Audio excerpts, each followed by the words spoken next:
Hello, everyone, and welcome back to another episode of the Cup Interviews. My name is Jillian Robinson. I'm the Associate Artistic Producer here at Cup of Hemlock Theatre. And today I'm joined by an esteemed guest.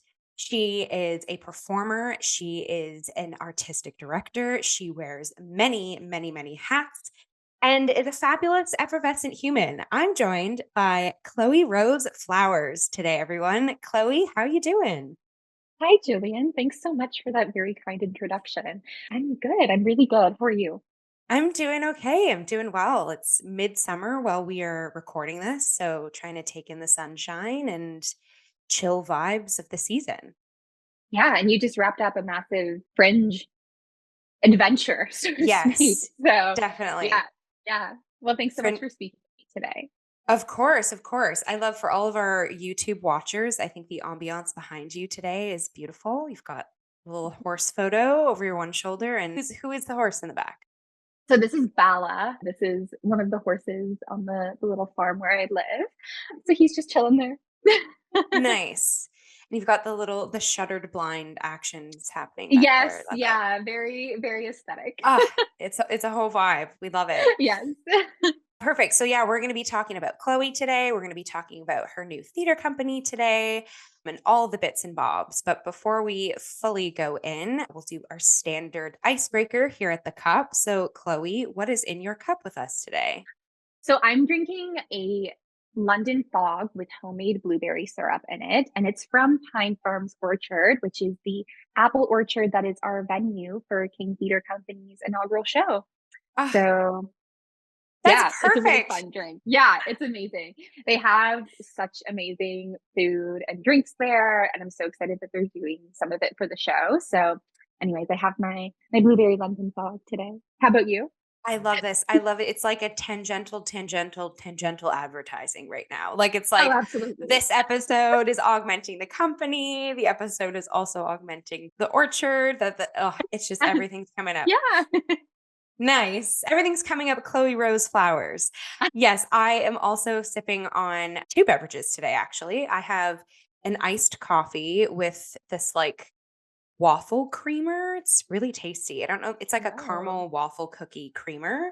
Yeah, so I've got that in one of my tumblers there. And then I've just got some water in a little mason jar. Me too. Hydration. Ah, Twins. not at all planned. Yeah, I love that. I always say like hydration station. And especially, like I said, we're recording midsummer. So we have to drink all of the water. Amazing. Okay. So, Chloe, to kick us off, tell us a little bit about yourself. So, like, how did you first get into theater? Any relevant training or influences, projects, etc.? The floor is yours to describe your identity as a theater person and also just as a human being, however you please. Go for it. Wow. Okay. So my name is Chloe Rose Flowers, and I am a producer, a performer, a playwright, and I am the new artistic director of King Theater Company up in King City. So I wear a lot of hats. Yeah. And so, oh, how did I get started with theater? Well, I think like probably many of us, I got into theater when I was a kid. I went to an amazing school here in King City where we had an incredible theater program. And I guess I got started in theater when I was in the fourth grade. Our school did this massive production of A Christmas Carol. And it kind of had like this insane budget and it had kids in it from grade 4 to grade 12. And I was in grade 4 and I played very fittingly, I played Ignorance in A Christmas Carol as my first show. And I just remember being like so overwhelmed and like blown away by all of the amazing people working on the show. And when you're a kid that small working on what was a really large production, especially for like a high school, I was just like really kind of very immersed in the magic still because I was little. I was very little. I was in the fourth grade. And I remember they had this big puppet that they built for the Ghost of Christmas Future that required like 4 or 5 people to operate it. And they stuck it at the back of the crosswalk when it wasn't being used. And I just have such a distinct memory of having to like cross behind the stage as a little kid in the dark with spooky Christmas Carol music playing and being terrified. But it was Yeah. also just very magical. And I got to work with so many amazing people. And, that show had like trapdoors. It had people falling off the set and being caught by mats and stuff. And as like a little kid, I was like, this is the coolest thing ever. Yeah. So that's really how I got started. And then I grew up still at that school in King with an amazing theater program and incredible teachers who still to this day, I think are some of the most amazing theater artists I've ever worked with. They're so brilliant in their own rights as both artists and teachers. And the program really taught us how to be sufficient as artists beyond just actors. We did a lot of devising theater and a lot of writing and whatnot. So I really fell in love with it. And, I think this is probably a very similar story to a lot of kids who did theater and growing up in high school and middle school. But, like having a drama class during the day or a play rehearsal at the end of the day, I was always like, that is the one place I can be myself and something to look Yeah. forward to. And like, kids are cruel when you're growing up. So that was the place where I was like, I knew if I had a drama class or play rehearsal, like it was going to be a good day. So the first thing that got me into theater before that production was I have a very distinct memory as a kid of walking into a room and the Sound of Music, the movie was playing. And I just remember being mesmerized and I like sat on the ground and I watched the rest of the movie that was playing. And I was like, what is this? It was like my first experience of musical theater, truly, I think. And so that's always kind of been like in my heart as my favorite musical. And when I was in the 12th grade, there was a training company in Toronto for youth that was doing the Sound of Music. And I was like, no, I want to do this so bad. I need to do this show. And so I used all my money that I had saved up from working over the summer and paid for this training program.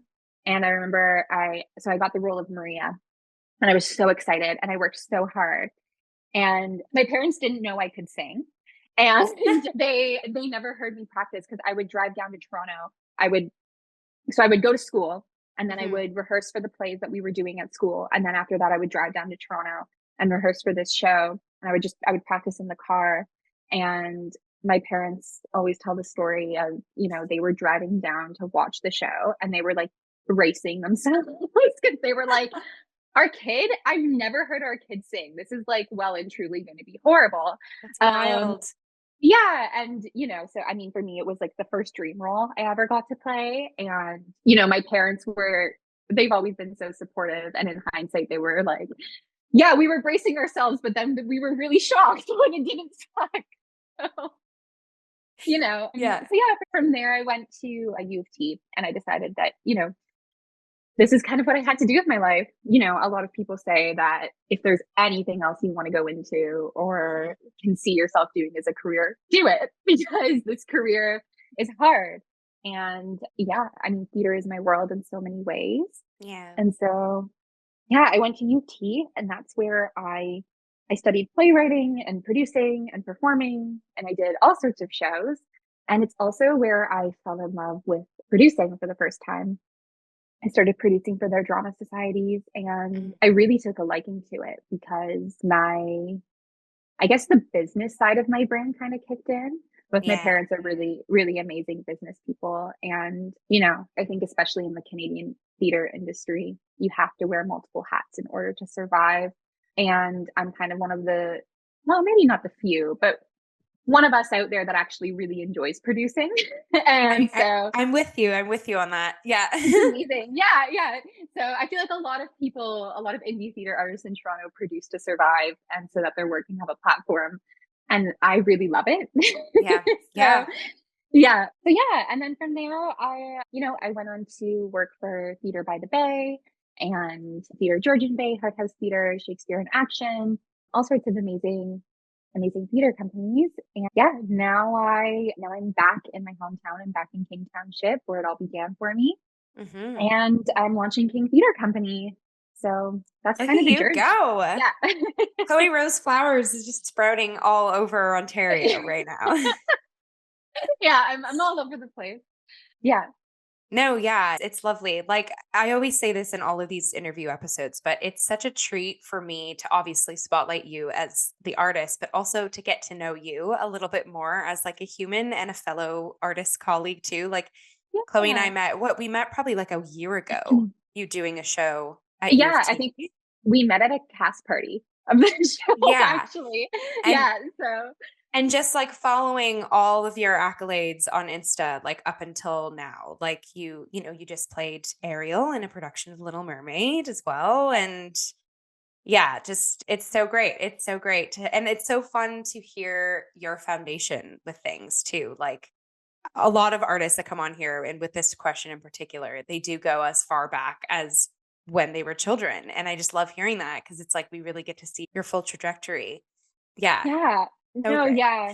And I mean, I think especially, being back in my hometown, Mhm.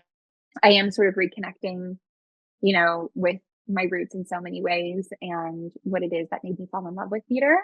And that's actually part of the reason why I got back into musical theater this past year. I decided that I missed it and I wanted to like just really reconnect with that side of theater that brought me a lot of joy because I had been doing a lot of Shakespeare and classical work and new works Mm. and stuff like that. And I hadn't done musical theater in so long. And I was like, you know what? I want to be in a musical. I want to do something Yeah. fun. I want to be a Disney princess. And so, Yes. well, I did The Little Mermaid and yeah, it was so magical. It was so amazing. So yeah. No, and that I think is a wonderful segue to our next question. And you've already sort of opened it up a little bit for us. But yeah, it's how have you found your experience as a multifaceted theater artist and wearing multiple hats in the industry? So you kind of just gave us a little bit of a doorway into, yeah, you wanting to kind of step back into musical theater because that's maybe an itch that needed to be scratched after some time. So I guess, yeah, with you wearing multiple hats, and especially in this past year, you've got to exercise multiple hats in the industry as well. Like, how do you find, I guess, the different wearing of the different hats? How does it nourish you? What are some of the like pros and cons of kind of Gosh. juggling it all? I guess, yeah. Peek behind the curtain. Yeah. Let's take a peek behind that Yeah. curtain, I guess. Yes. Yeah. I think that especially within the past year, I have worn all of the hats very intensely. I've been heavily involved as a producer with King Theater Company, and I still produce up with Theater George and Bay. I'm Mhm. working on redrafting a big play right now, and I've been performing. So it's kind of all three have been happening. And then on top of all of that, I think I'm still I think for me, it's really important that I still keep training, even though I finished theater school a little while ago now. Learning and growing is something that's really important to me as an artist. So Mhm. I really have kind of all four of those things happening: producing, performing, playwriting, and then learning, which happens throughout all of them. But, I still take classes weekly in different things just to keep going and growing and learning. Yeah, But yeah, they all inform each other. I mean, I think whenever definitely. I talk to people who are just starting out in the industry or they're in theater school or even high school, I always encourage people to just like try experiencing an area of the theater world that isn't what you're used to because it Mhm. makes you a much easier person to work with. And that kind of goes for, if you're a stage manager or a performer or a Definitely. director or a producer. Once you understand the other side of things, it just gives you such a holistic view of how things operate and work that it really makes you stronger in whichever of those disciplines you're focused in. Do you think that wearing all of these, because now you being the artistic director of each new Mhm. company, I mean, this might seem like a simple answer, but do you think you wearing all of those hats, it's definitely like encouraged you to take this jump to be an AD, or also like paved a way for you? Like I would imagine wearing all of those hats Yeah. kind of makes you more grounded and confident at being an artistic director now too. Yeah, I think that it absolutely does. I mean, to me, when I look at ADing or producing, so much of it comes down to making so many decisions. Mhm, mhm. And I feel like every day is just filled with so many big or small or scary decisions that you can really only take one step at a time. Mhm. But having that holistic view of everything, I think ultimately makes my decision making stronger because Definitely. I understand, for me as an artistic director, when I'm planning and working with our venue or I'm scheduling out rehearsals or, doing honestly anything, I can think in my head, okay, well, this is what I know I need as an actor, or this is what I know I needed when I was an ASM on this one show, or, Yep. it allows me to facilitate, I guess, a stronger work Definitely. environment and Yeah. set a stronger foundation for good art to happen.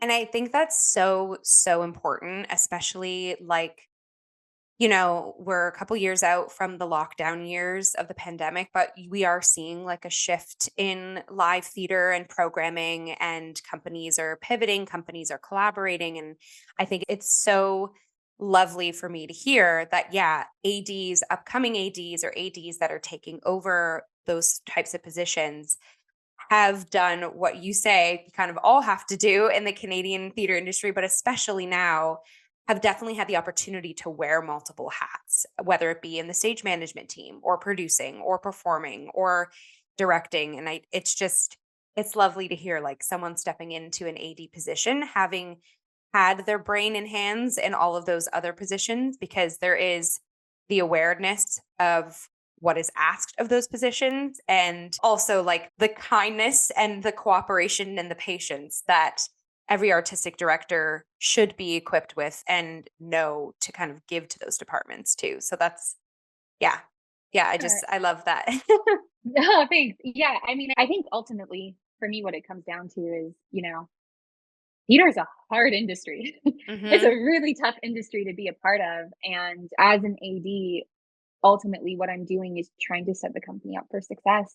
Mhm. And I want to make sure that it's everybody who's a part of the company and the company as a whole succeeds.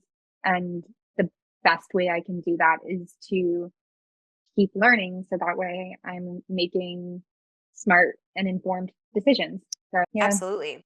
So we've danced around the company, and this company that Yes. you are artistically directing now. Mhm. So you've recently founded the King Theater Company in King City, Ontario. So what motivated you to start this company? I know you said it's like hometown roots for you, but I guess, yeah, give us a little bit of the origin story of King Theater Company. Yeah, so King Theater Company, we are brand new. We have our first show happening this summer, which we'll get into a bit more later. But really, it started, I love King Township, I love King City, and so much, I think, of who I am foundationally as an artist is really tied into this town and this environment.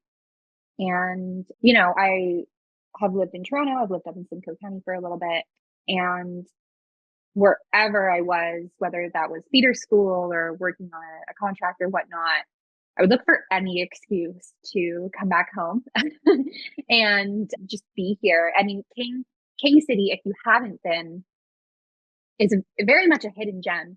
We are so close to Toronto, but a 25-minute drive or like a quick go station ride, but it feels like you're so much further away. It feels like you're on another planet. It's so beautiful here. So much of King Township is on the green belt, which is just so beautiful. And Mhm. so for me, whether it's myself as a writer, a performer, or a director, it always found its way to seep into my practice. Yeah. And when I was up with Theater by the Bay, I was doing Ian Moggish's, who's an incredible producer. He's the AD of Theater by the Bay. I Mhm. was doing his indie theater producers co-op, and which is an amazing program. I highly recommend anybody who's interested in producing to check it out. It's incredible. Anyways, but part of the program was to essentially to learn about things like the grant writing process and sponsorship and advertising and stuff like that. You would do what was called a passion project, where you would just think hypothetically about a theater project that you wanted to work on to have sort of a lens to funnel through all of your coursework. And I don't think it was my passion project at the time. I think it was a play I was writing. But as we were going through that program, I started thinking more about the hypotheticals of what I wanted my theater career to look like and how I could make that possible through the coursework that we were learning. Yeah. And it kept sort of coming back to this idea of, I wish I could live and work in the environment where I want to live and work, and that it didn't That. have to Oh my be, goodness.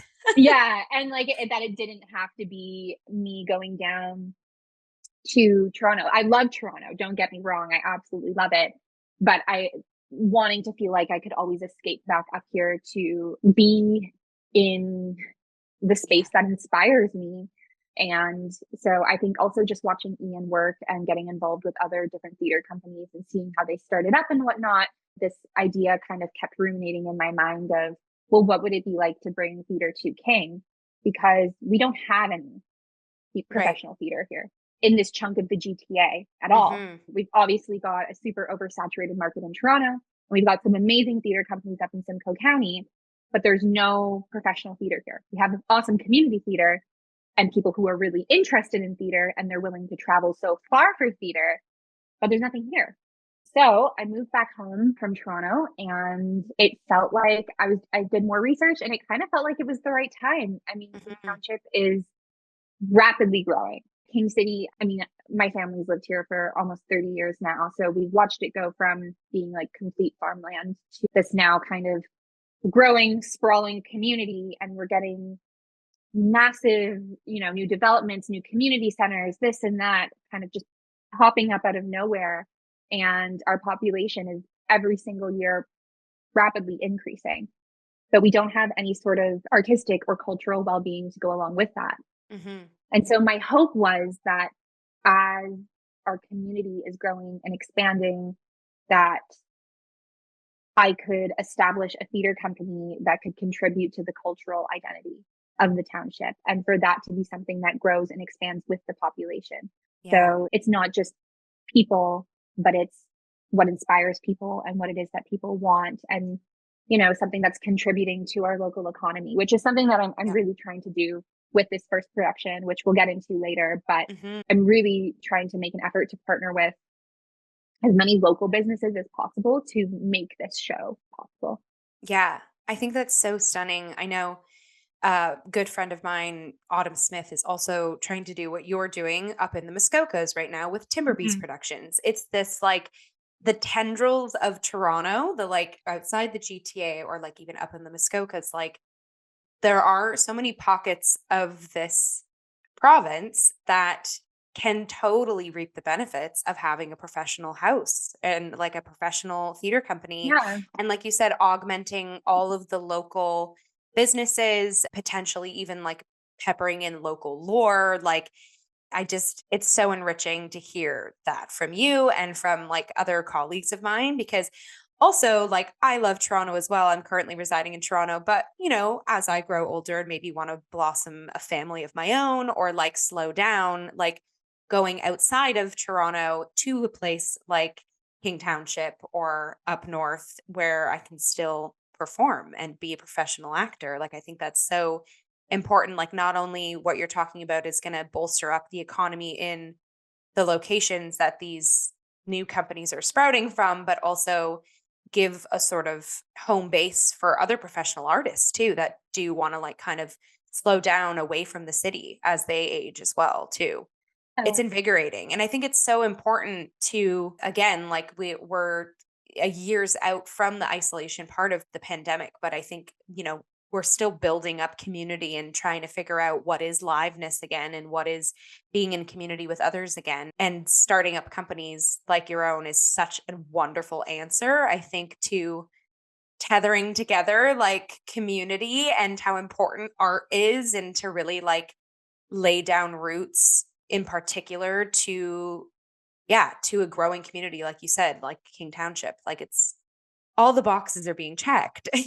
yeah, yeah. And no, I totally agree with you. And it's been so wonderful throughout this process. And, I think starting up any business is difficult, but the way that the community has rallied around me to help make this happen has been so wonderful. That's awesome. And I've connected with so many incredible community leaders that are just so on board to making this happen, like the township as a municipal government, you know, so many wonderful community members, and even just, you know, chatting with people. I'm getting to meet so many amazing new people who are now living in King or moved here from the time I went away, reconnecting with business owners and businesses who I haven't had the chance to in a long time.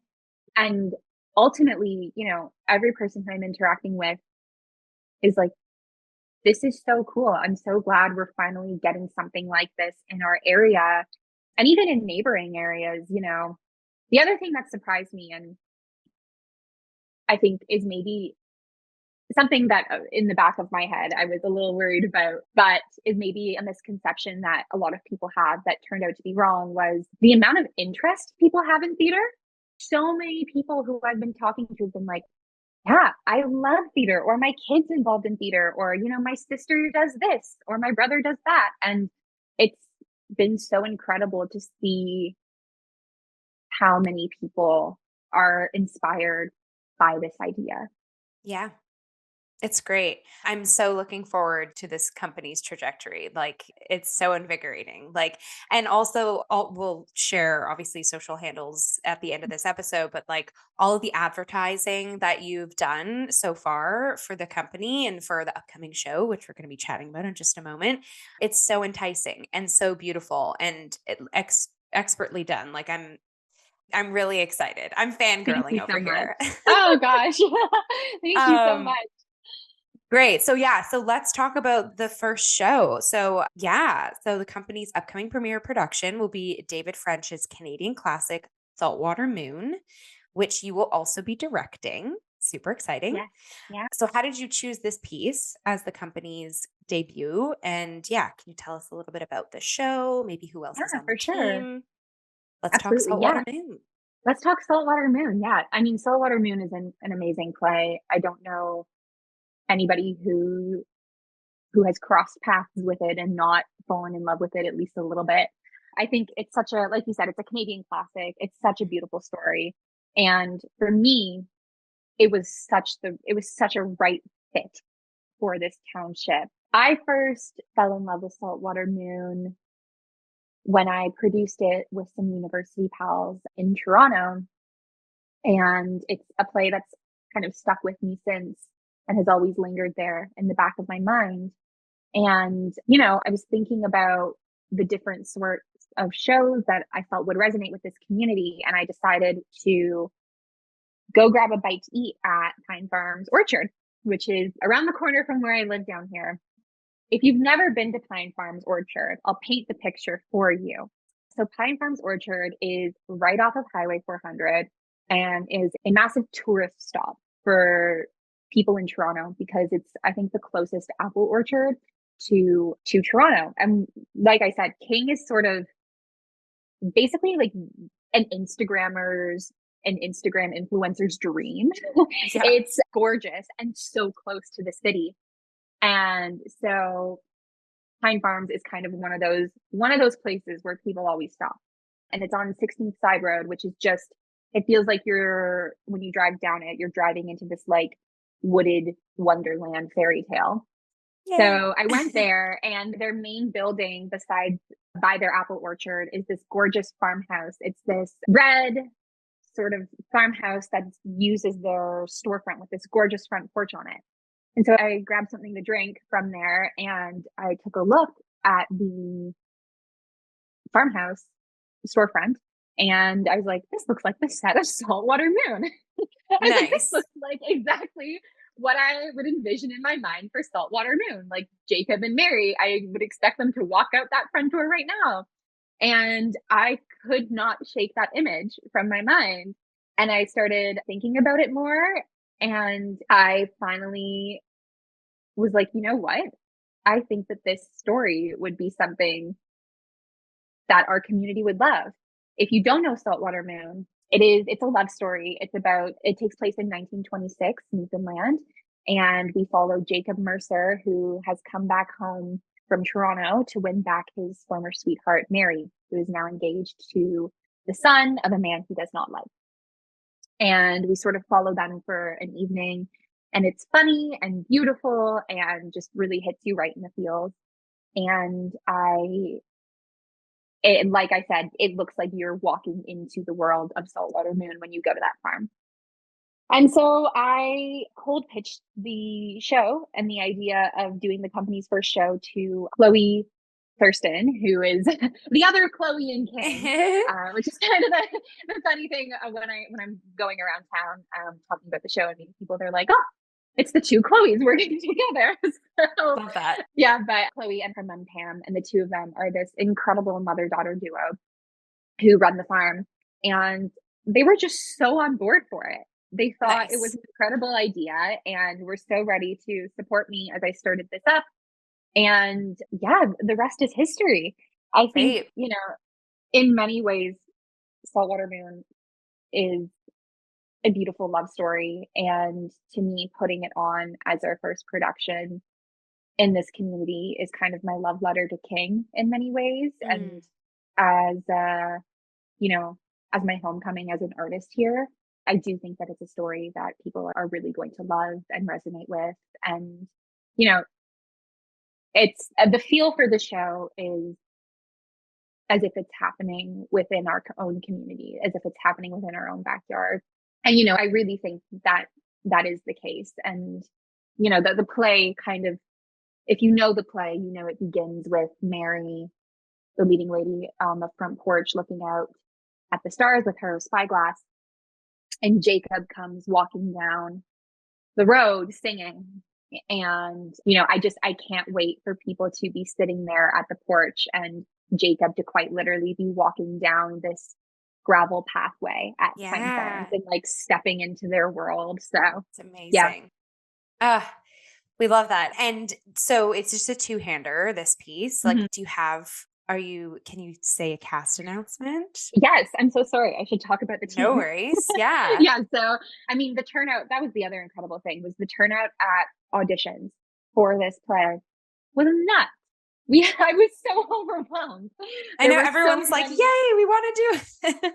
Yes, it was insane. I have never had an audition experience or process like that where I was behind the table and I just remember I was calling in so many people's artistic opinions because I was agonizing over like narrowing down my callback list because I was like, Yeah. all of these people are so talented. Anyways, so our Jacob is a lovely actor called Josh Palmer.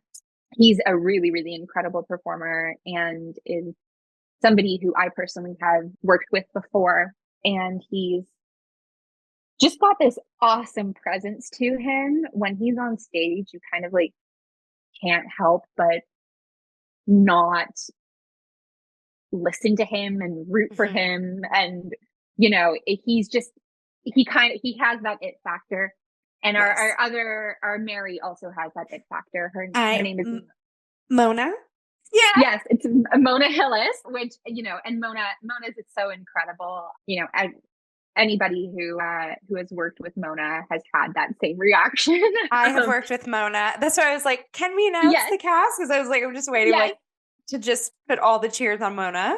yeah, Yeah, I've yes, worked with Mona on Rapunzel, one of the pantos I've done in the past. And then my paths have constantly crossed with Mona here in the city of Toronto and like such a phenomenal performer, like yeah. full round everything. Mona Hillis is stunning. So I was so excited to see that she's on board for this. Yeah, and both of the roles are such meaty, good roles that like, Mhm. it's going to be such a treat to watch both Josh and Mona just use those acting chops and Yep. go in and dive into this story. I mean, the play itself is and it's a one act play. It's about an hour and a half. There's no intermission. And so it's an easy watch for an audience, but for a performer, it's a marathon. Oh yeah. Yeah. So yeah, Oh, but that's it's so exciting.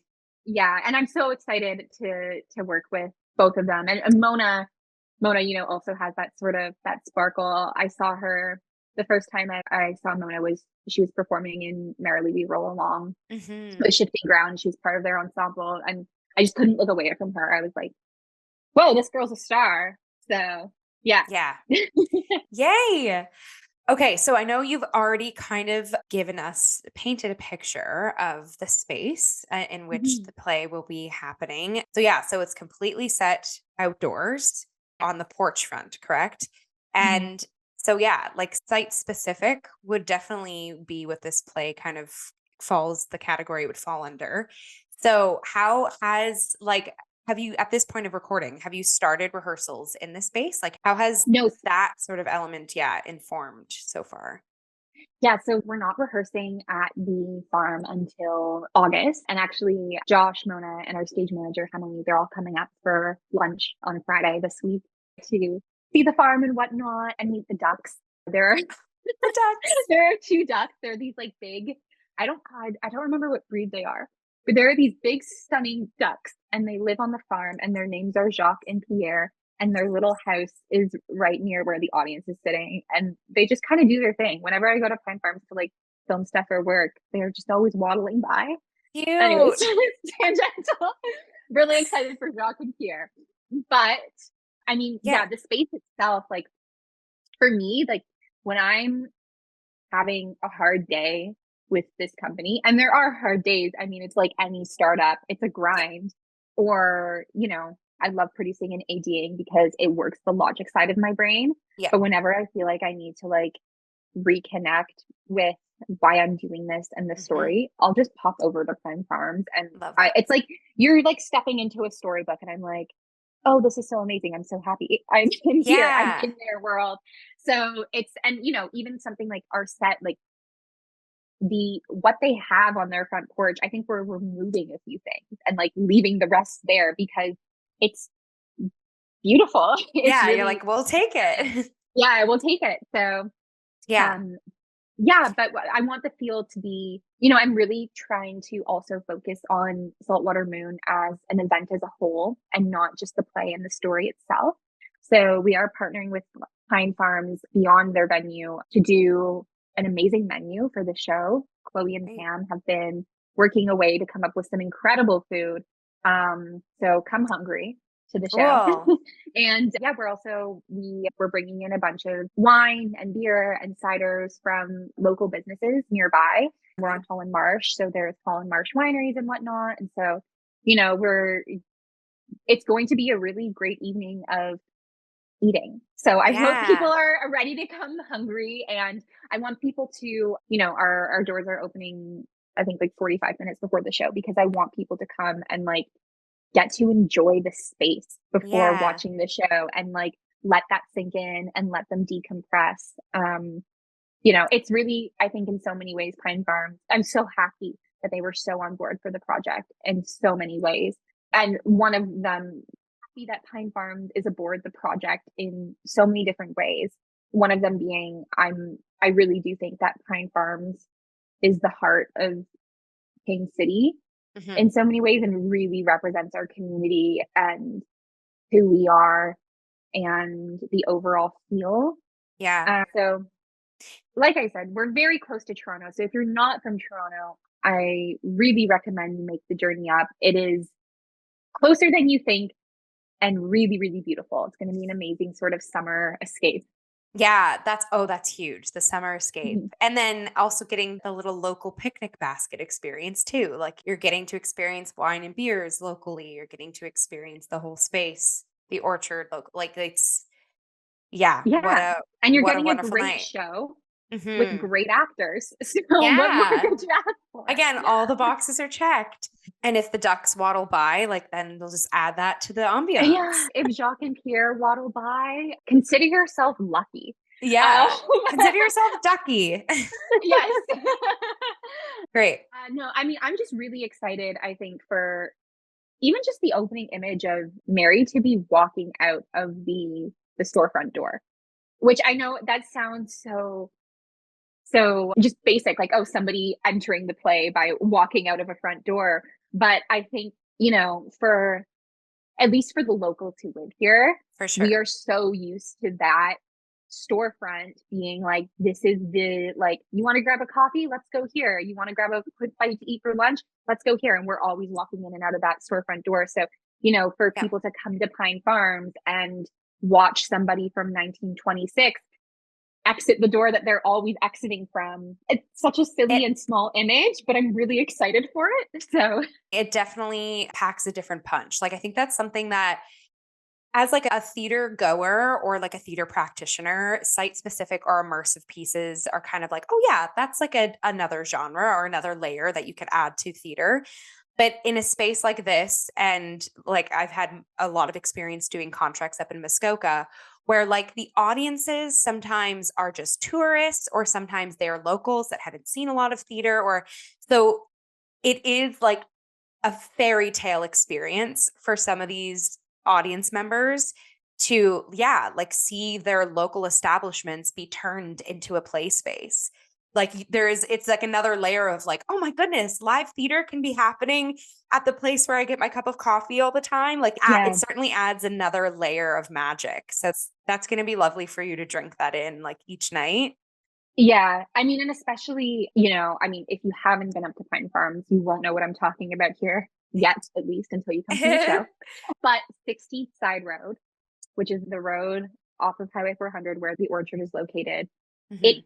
feels like a storybook. It feels like you're driving through a wooded forest. Like during autumn, when all the leaves change, we Oh, literally have to have local police on the road to keep people driving because they want to everyone's everybody wants to stopping. stop to like take photos and like we have we call it like, oh, it's when the tourists come up and they're all there for the orchard and the leaves and whatnot, but yeah, it's so people have like who live on that road have to like get pylons and put them in front of their driveways so people don't stop. But I've done a bit of outdoor theater with Shakespeare in Action and Theater Georgian Bay up in Collingwood. And, doing outdoor theater is also a beast in its own in so many different ways. And those experiences have really helped inform a lot of the decision making I'm making with this show. Right. But I think the difference is with this location versus, Shakespeare in Action where they perform or now they're Crossroads Theater, where they perform in Memorial Park or Theater Georgian Bay where they're performing in the Shipyards Amphitheater on the water, is Pine Farms and 16th Side Road is essentially secluded by woods. So it's really going to feel as if you are stepping back in time and there's no distractions. You're not going to hear traffic driving by. You're not going to Right. see the lights of other houses or homes or anything like that. You are literally going to be walking into the fairy tale woods and then watching Yeah. this love story unfold with And going back in hopefully, time. Yes. yes, and going back in time with hopefully some really yummy food and a drink in hand. Amazing. Ah, Yeah. what a plug. We love it. Okay, so thinking forward to the lovely fall ambiance that's surrounding um King Theater Company, potentially down the road as well.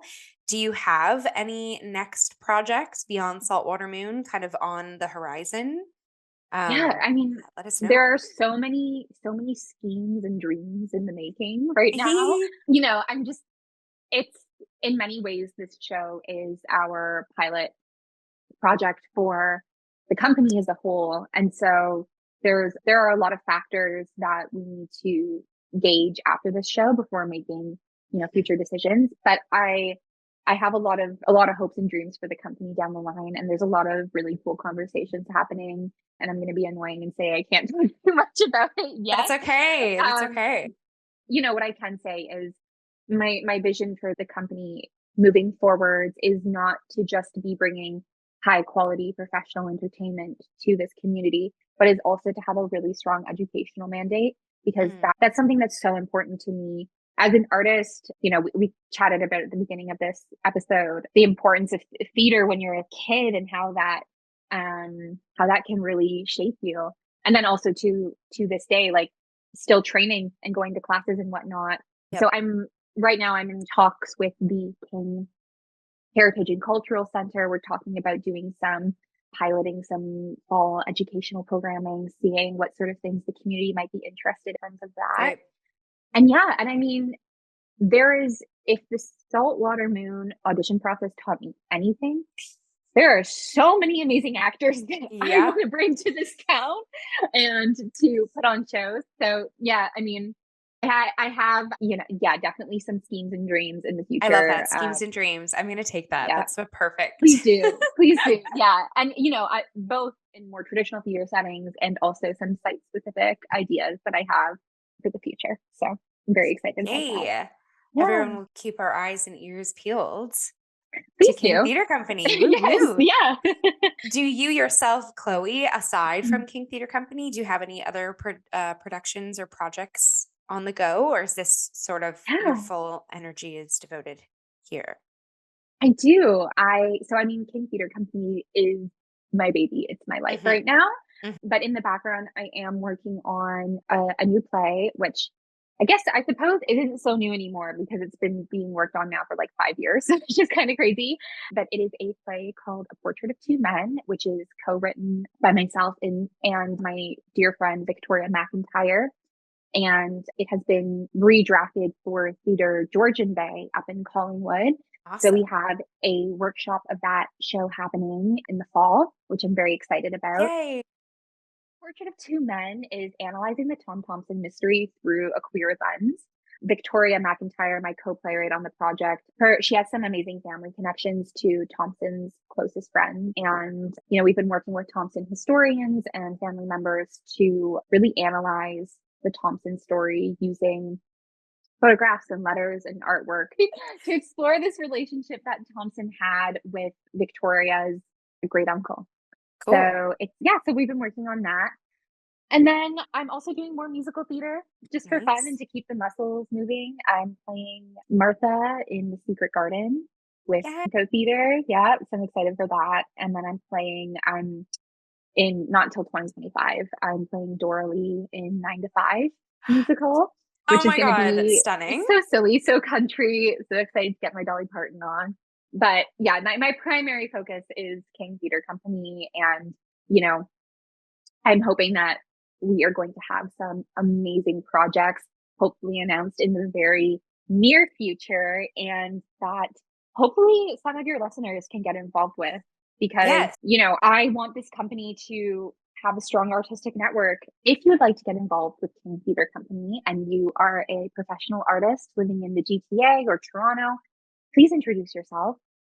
I'm so happy to read a quick email from you about who you are as an artist. Please stay up to date with us on social media and on our website for any future calls we might be putting out to hire folks. Yeah, I don't want this theater company to be shrouded in exclusivity or anything like that. We're just looking for cool, good artists to work with who have Yeah. a lot to offer. We So love yeah, that.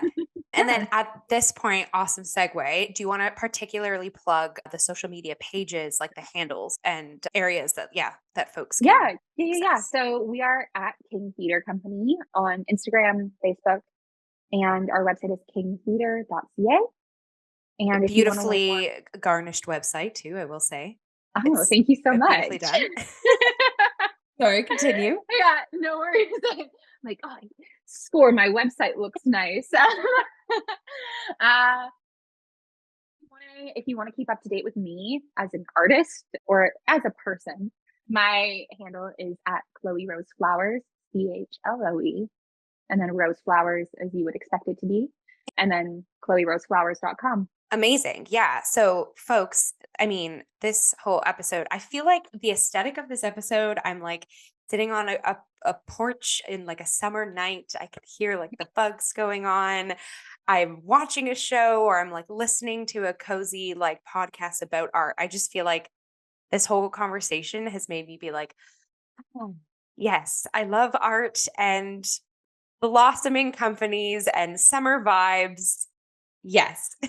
Yeah, me too. And that gesture you just did for anybody who's listening and not watching, the sigh Yes. of relief. Yes. That's how I feel every single time I drive out of Toronto and get off Highway 400 and I'm in King. I'm like, Totally. ah, yes. So, Yes. yeah. Yeah. So also, can you at this opportunity too just map out again like company show and Yes. the show dates and times for us? Yep. So Saltwater Moon runs from August 14th to 24th, Mhm. 2024. All of our performances begin at 7 p.m. We run Wednesday through Saturday. But we recommend you get there at around 6:15, 6:30, so you can grab a bite to eat, grab something to drink, and enjoy the farm. Enjoy the ducks if they're there. If they Yeah. no ducks promised, but consider yourself ducky as we established if they show Consider up. yourself ducky and duck out of Toronto to King Township Yes. to just immerse and embrace. So Yeah. great. Yeah. All of the show details we will pop below this episode, including all of the handles that Chloe has wonderfully mapped out for us. Yeah. Yeah. Trying to think if there's anything else. Oh yeah, tickets are general admission. They are $30 and they are also limited. Our house size is small, so we recommend that you reserve your tickets in advance. Amazing. And we can pop that ticket link down below the episode as well. So folks can just click to the ticket, duck out of Toronto, and capture Saltwater Moon in Yeah. August. Make a night of Yay. it. You won't regret it. It'll be a lot of fun. Amazing. Well, this conversation has been so much fun. And again, I've loved getting to know more about you, Chloe, and your foundation and what brought you here. And the fact that you wear so many hats and you are continually wearing so many hats and you do it all. And you just have such a wonderful grace and presence and devotion to this industry. Like the Canadian theater sphere is very, very lucky to have you. So thank you so Gosh, much for that joining is us on this so episode. kind of you, Jillian. And thank you for giving artists the space to Of talk and course. chat and exist. You're also doing amazing things for the Canadian theater industry and wearing so Thank you. many hats. So Thank you. Thank you. We've got to keep in conversation. We've got to keep growing and we've got to keep building community. And especially in a time and a climate, provincially, but also nationally and globally, like community and keeping in conversation and keeping art alive to enrich our lives is super, super important right now. And yeah, I love that this is happening. This conversation and the projects. thank you. Me too. I also love that it's happening. So yay, yay Great. art. Yay, art. Yay art. Amazing. That's a wonderful sort of cap on the episode too. So yeah, folks, if you are watching this on Cup of Hemlock's YouTube channel, go ahead and give us a like, share, subscribe, pop in the comments. We want to hear about your theater adventures this past summer. And if you're listening to this on any podcast platform, go ahead and do the same there. Cup of Hemlock is also on Facebook, Instagram, Twitter. Yeah, keep keeping up with us here at the Cup. Lots of awesome content down the line supporting live theater, new works, new companies all across the province. So we look forward to seeing you in the next episode of the Cup. Cheers at one final cheers.